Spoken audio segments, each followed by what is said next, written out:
A lone cowboy stands on the edge of twilight in rural Texas, as whispers of the Chupacabra stir with the wind across the open plains.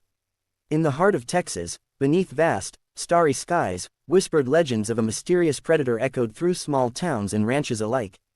Ranchers spoke quietly of livestock found lifeless at dawn, completely drained of blood, marked only by 2 small puncture wounds. It was a legend that grew stronger with each hushed conversation, each fearful glance toward the twilight shadows. The Chupacabra, the legendary blood-sucking beast. Jake Thompson had heard these tales since childhood, growing up on his family's ranch in the harsh, rugged landscape of South Texas.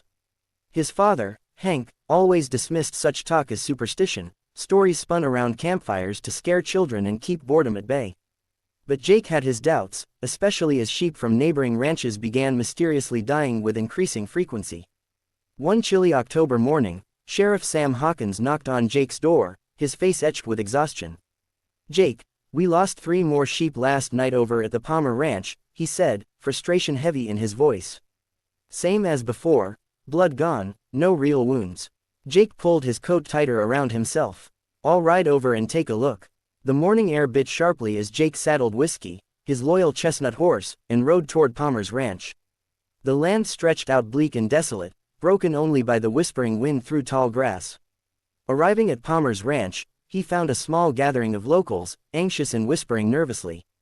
"Jake, good you're here," Tom Palmer said, his weathered face pale with worry. "This ain't natural. It's happening too often." Jake knelt beside one of the lifeless sheep, its wide, terrified eyes staring into nothingness. 2 small punctures on its neck were chillingly precise. "Ever seen anything like this?" Jake asked softly. Tom shook his head. "Only heard stories. Chupacabra nonsense, they say. But something real is killing my sheep." Jake agreed. "Stories or not, something strange is going on." Jake and local ranchers examine a mysteriously slain sheep at dawn, fear settling heavy over the South Texas plains. Determined to find answers, Jake spent the day questioning locals. He heard wild descriptions of the creature. Some said it looked like a dog with a row of sharp spikes down its back. Others described a creature straight out of nightmares, leathery-skinned and red-eyed. Each story seemed wilder than the last, fueling Jake's unease. That evening, sitting by the fireplace, Jake was lost in thought. His father noticed his troubled look. "Son, you really think there's something out there?" Jake stared into the dancing flames, considering carefully. "Animals don't just lose blood and nothing else. Something strange is out there, Pa. Maybe it's about time someone faced whatever it is," Hank said softly, laying a reassuring hand on Jake's shoulder. The following night, Jake prepared himself. He packed his father's old hunting rifle, a powerful flashlight, and provisions, setting camp near the Palmer Ranch beneath a gnarled, ancient oak tree. Hours crawled by slowly, the silence of the night oppressive. Just as fatigue nearly claimed him, a sudden rustle jolted him awake. Straining his eyes into the darkness, Jake felt his pulse quicken. Then came an unmistakable sound, a chilling, guttural hiss that cut through the night.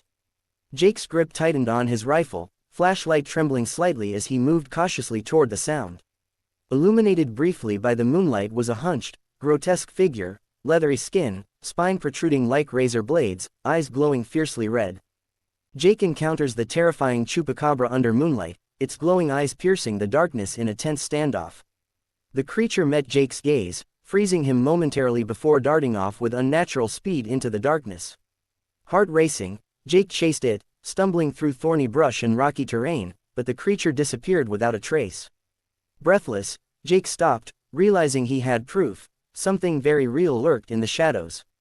At the diner the next morning, Jake recounted his experience. The townsfolk murmured anxiously, their faces a mixture of fear and skepticism. Sheriff Hawkins raised an eyebrow, clearly unconvinced. "Jake, sure it wasn't just a coyote?" Jake shook his head emphatically. "Coyotes don't look or move like that thing did. Trust me, Sheriff." Stories of Jake's encounter quickly spread, and fear gripped the community. Ranchers began nightly patrols, livestock were locked behind heavy gates, and paranoia seeped into daily life. One tense evening, Jake received an urgent call from Tom Palmer.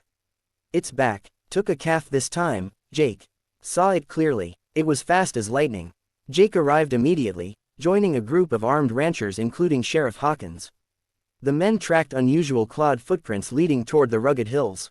Dusk cast sinister shadows as they followed the trail to a cave entrance hidden by brush. Jake and the others gather at the mouth of a shadowy cave, flashlights scanning the ground littered with bones. Something waits inside. Inside, the flashlight beams revealed bones scattered across the cave floor. Sheriff Hawkins edged forward warily, but suddenly the silence shattered with a horrific growl. The Chupacabra lunged forward, causing panic. Gunshots echoed, flashlights swung wildly, but the creature vanished deeper into the caves. Shaken and confused, the men retreated. Back in town, tensions escalated. Some praised Jake's bravery, others accused him of exaggeration or worse, creating hysteria for attention. Tormented by unanswered questions, Jake returned alone at first light. Exploring deeper, he discovered another hidden passageway blocked partially by rocks. After removing them, he found an injured Chupacabra curled up, breathing laboriously. For the first time, Jake saw not a monster, but a wounded creature, desperate and frightened. Inside the cave, Jake offers food to a wounded Chupacabra, recognizing fear in its eyes rather than menace, choosing compassion over fear. Slowly backing away, Jake left food at the cave entrance, deciding he would not harm it. Days turned into weeks without further incidents, life settling back to a cautious normality. Jake quietly revisited the cave, leaving offerings of food, until one day they remained untouched. The creature vanished as quietly as it appeared. Years passed, and the Chupacabra faded back into folklore. Jake never shared the full truth, knowing the community needed their legends. But he never forgot the frightened eyes of the misunderstood beast. He often wondered if it had found safety elsewhere, beyond human fear.